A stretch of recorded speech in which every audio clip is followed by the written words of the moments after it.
ാണോ ഇവരെ കുറിച്ചൊക്കെ അറിയാവുന്നതാണ്? അറിയാം. എങ്ങനെയാണ് ഇത് ഒരു 10 വർഷത്തിന് മുമ്പ് തുടങ്ങി ഈ സ്വഭാവം ഉണ്ട്. ക്രിമിനലാണ്.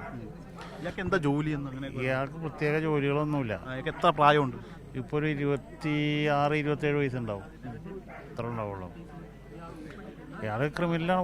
ഒട്ടനവധി കേസുണ്ട്. പക്ഷേ എന്താണെന്ന് വെച്ചിട്ടുണ്ടെങ്കിൽ പോലീസിൽ മറ്റേ മെൻ്റൽ സർട്ടിഫിക്കറ്റ് കൊണ്ട് ഹാജരാക്കി അമ്മ ഇവനെ സ്ഥിരമായി ഇറക്കിയിട്ടുണ്ട്. അതായത് രക്ഷിതാക്കൾ കൂടി ഇതിന് വേണ്ട സൗകര്യങ്ങൾ ചെയ്തു കൊടുത്തതിൻ്റെ പേരിലാണ് ഇതിങ്ങനെ സംഭവിച്ചിരിക്കുന്നത്.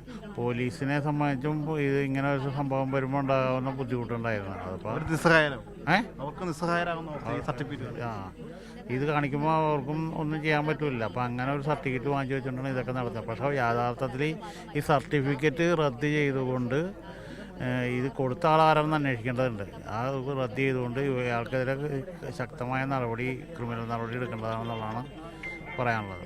ഈ പോലീസ് പറയുന്നത് ഇയാൾ വിവിധ ക്രിമിനൽ കേസുകളിലും പോലീസിൻ്റെ ഗുണ്ട ലിസ്റ്റിലൊക്കെ പെട്ടയാളാണ്.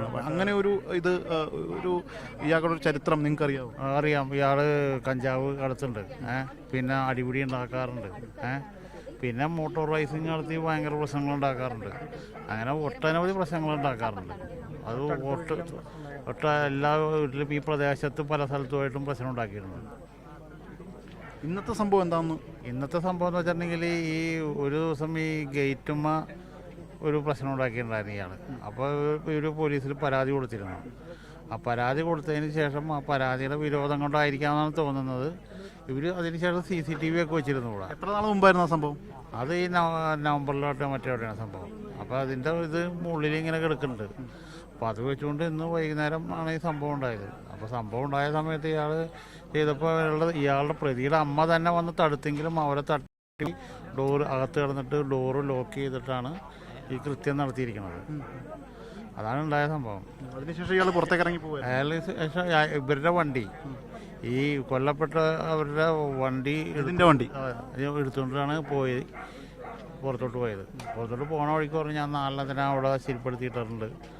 ആരോടാ പറയുന്നത്? അവിടെ റോട്ടിൽ നിൽക്കുന്ന സ്ത്രീകളോടൊക്കെ പറഞ്ഞിട്ടാണ് പോയെന്ന് പറഞ്ഞു. അതാണ് ഇന്നുണ്ടായ സംഭവം. നിങ്ങളൊക്കെ അറിയണം അതിനുശേഷമാണ്? ഞങ്ങളൊക്കെ അതിനുശേഷം അറിഞ്ഞാൽ അപ്പം തന്നെ ഞങ്ങളിവിടെ വരികയാണ്. അപ്പോഴേക്കും ആളുകൂടെ ഒന്ന് പോയി കഴിഞ്ഞിരുന്നു. വരുമ്പോൾ എന്താ കാണുന്നത്? വരുമ്പോൾ ഇവിടെ ഇവർ ഇങ്ങനെ കിടക്കണ ആംബുലൻസിൽ കയറ്റി കൊണ്ടുപോകുന്ന ഒരു സ്ഥിതിയാണ് ഉണ്ടായിരുന്നത്. ആംബുലൻസൊക്കെ അപ്പോഴേക്കും വന്നിരുന്നു. ഒരാൾക്ക് ജീവനുണ്ടെന്ന് പറയുന്നത് അയാളുടെ അവസ്ഥ എങ്ങനെയൊന്നുമല്ലോ? അയാൾ ക്രിട്ടിക്കൽ സ്റ്റേജിലാണ്. അതായത് പൈപ്പ് ഉപയോഗിച്ചുകൊണ്ട് മാരകമായി തലക്കാണ് പ്രഹരിച്ചേക്കണത്. അപ്പോൾ ചിലർ തലച്ചോറ് തന്നെ പുറത്തോട്ട് വരുന്ന ഒരു സ്ഥിതി ഉണ്ടായിട്ടുണ്ടെന്നുള്ളതാണ് അറിയാൻ കഴിഞ്ഞിട്ടുള്ളത്. അപ്പോൾ അത്ര മാരകമായിട്ടാണ് ചെയ്തിരിക്കുന്നത്. അപ്പോൾ 3 പേരിപ്പോൾ മരിച്ചു എന്നറിയുന്നു. ആരൊക്കെയെന്ന്? അത് ഈ അച്ഛനും അമ്മയും, വേണുവും ഉഷയും പിന്നെ വിനീഷയും. കണ്ണൻ എന്ന് പറയുന്നത്? കണ്ണൻ എന്ന് പറയുന്നതാണ് ഈ വേണു. കണ്ണെന്ന് വിളിക്കുന്നതാണ്. ശരിക്കും പേര് വേണു എന്നാണ്. പിന്നുള്ള ജിതിനാണ് ഇപ്പോൾ ക്രിട്ടിക്കൽ സ്റ്റേജിൽ. വിനീഷയുടെ ഹസ്ബൻഡാണ്. കല്യാണം കഴിച്ചേക്കണാണ് വിനീഷയുടെ. ഇവരുടെ വിവാഹം കഴിഞ്ഞിട്ട് ഇപ്പോൾ 9 ക്ലാസ്സിൽ പഠിക്കുന്നതും 5ാം ക്ലാസ്സിൽ പഠിക്കുന്ന പിള്ളേരുണ്ട്. കുട്ടികളൊക്കെ ആ സമയത്ത് അവിടെ ഉണ്ട്? കുട്ടികളുണ്ടായിരുന്നു. കുട്ടികൾ ഓടി രക്ഷപ്പെടുകയാണ് ചെയ്തേക്കണേ. അപ്പോൾ ഇപ്പോൾ കുട്ടികൾ ബന്ധുക്കളുടെ വീട്ടിലുണ്ട് ഇപ്പോൾ. അതാണ് ശരി.